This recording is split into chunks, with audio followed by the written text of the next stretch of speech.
A bright flash blinds you. You see some people in protective suits and gas masks when you open your eyes. There are strange scientific devices around you. What's happened to me? A masked scientist silently pats you on the shoulder, but then you see another hiding a scanner in the folder labeled Memory Processing. Hey, what's that thing? What did you do to me? You try to get up, but realize that your arms and legs are tied to the table, and your head is secured with straps.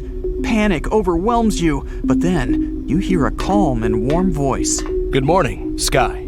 Let me go! Hush, boy. Calm down. Everything's good. Well, you got into trouble yesterday.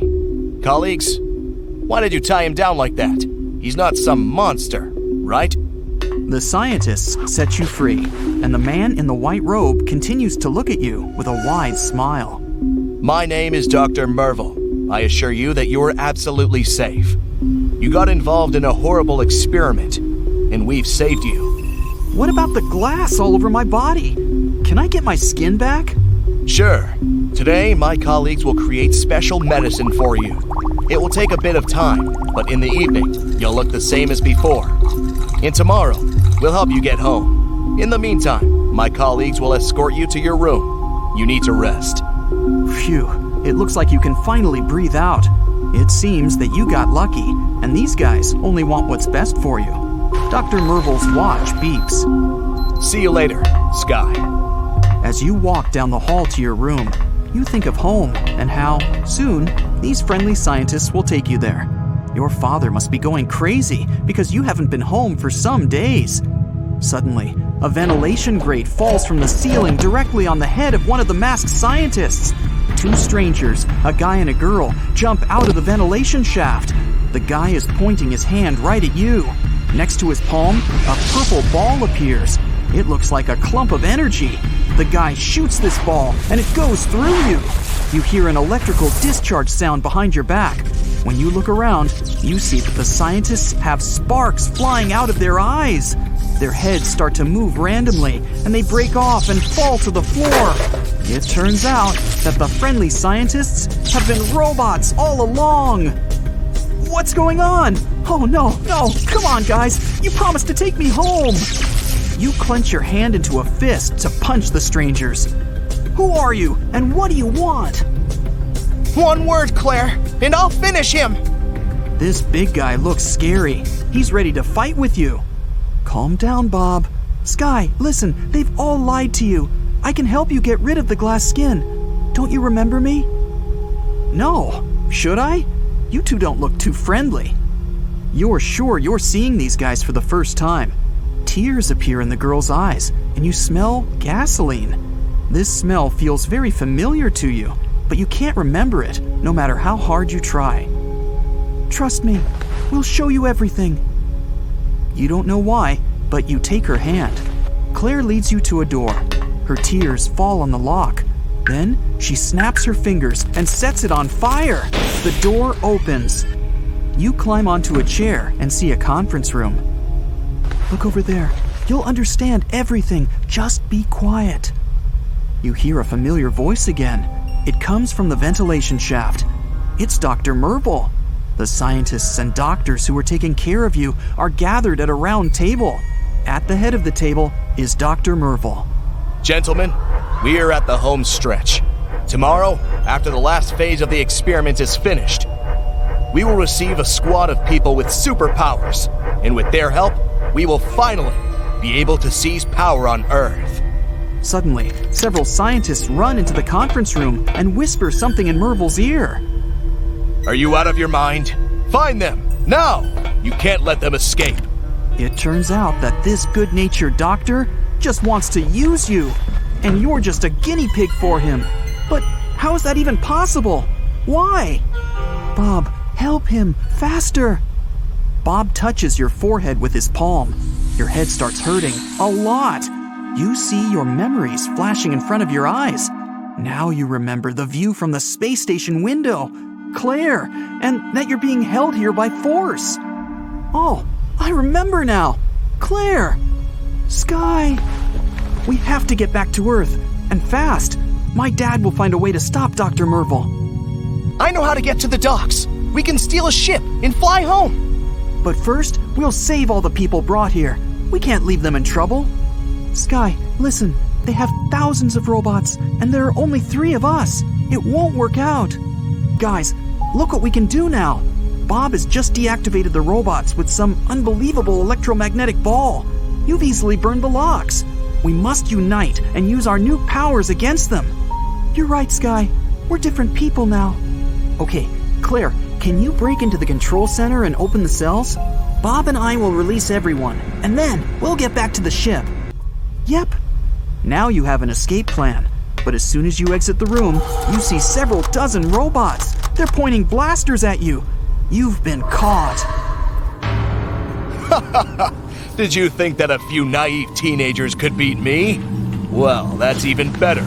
We'll conduct the final phase of the experiment right now. The girl will be the first. You see robots bring a giant laser rig to the lab and point it at Claire. You have no idea about the mistake you made when you decided to experiment on us. You're furious and try to break free, but your skin starts to crack all over your body. You'd better watch this, Sky. She will suffer because of you. I told you to sit quietly in your ward. You're furious. Blue cracks cover your skin. You rip the straps, but the robots hold you tight. Dr. Mervil turns on the laser cannon. The laser starts buzzing. In a few seconds, Claire will be hurt. These naive teenagers will show you what they're now capable of. You close your eyes and imagine jumping off a tree. Your mother is there to catch you. She hugs you and says, "You're my hero, Sky. You will always be." You open your eyes, your heart beats even faster, and you manage to find the strength to push the robots away. Ah! The laser does hurt you, but your cracks heal quickly. You see how your right arm turns into something even more solid for some reason. What's this? Where is such a bright light coming from? Is your arm turning into a diamond? Yes! You see the robots running towards you again, but they get torn apart by your powerful hits. The angrier you get, the more your whole body hardens, and the more diamond chips cover it. Sky, stop! Try to calm down, or your whole body will turn into a diamond, and that's all Mervil needs. Claire is right. The stronger your negative emotions are, the more changes occur in your body. Dr. Mervil hastily makes his way to the exit. You chase after him, but he disappears behind the heavy doors. You set your friends free. Save the others before the robots get to them.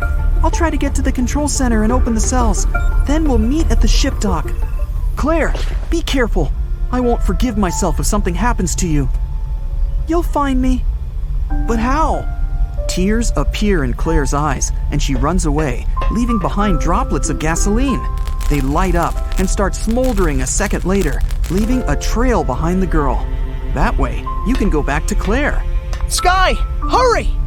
You and Bob make your way through dozens of robots toward the cells. Bob, there are too many of them. Now touch it! Are you sure? You touch the clump of purple energy with your diamond hand.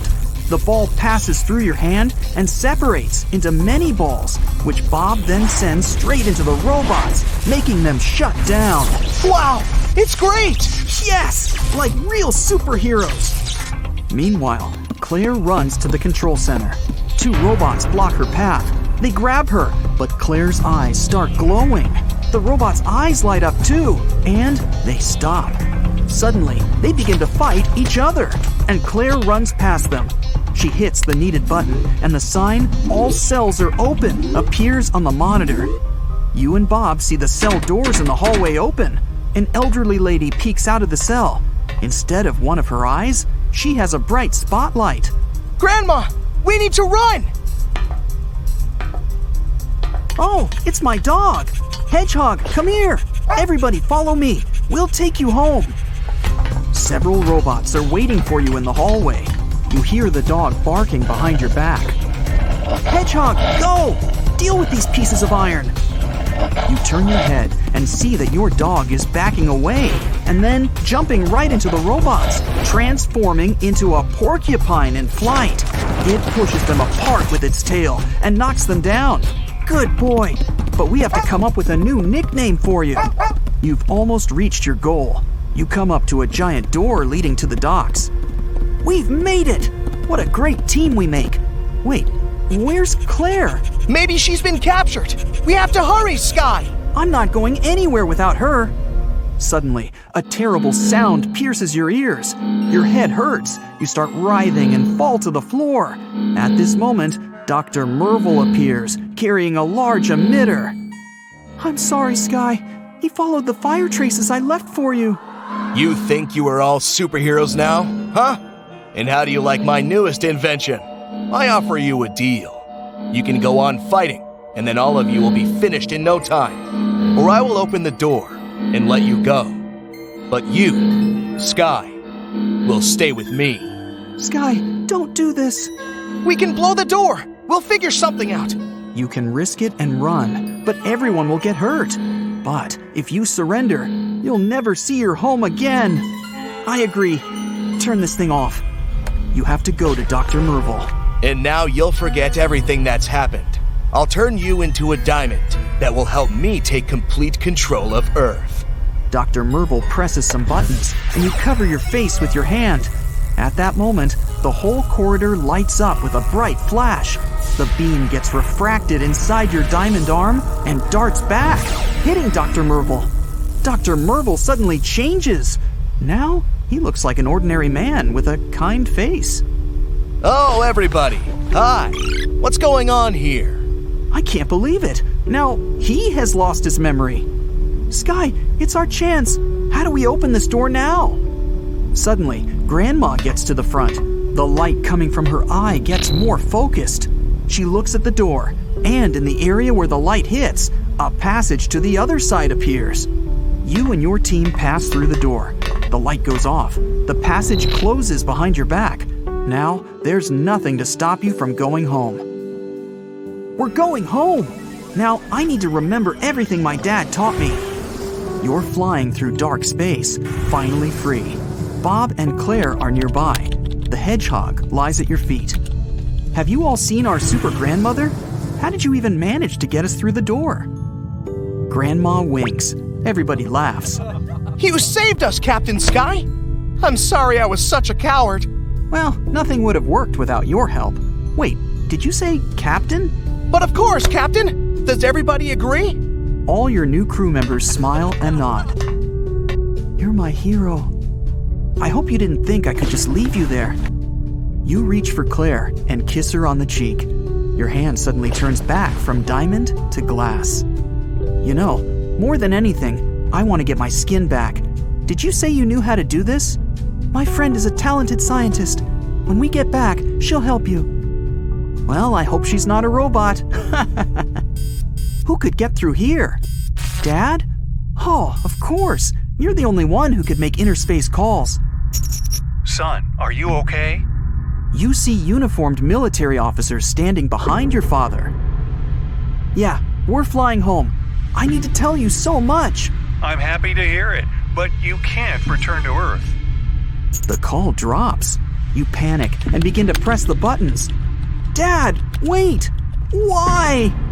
Suddenly, you realize that you're all alone in outer space, and there's no way to get home.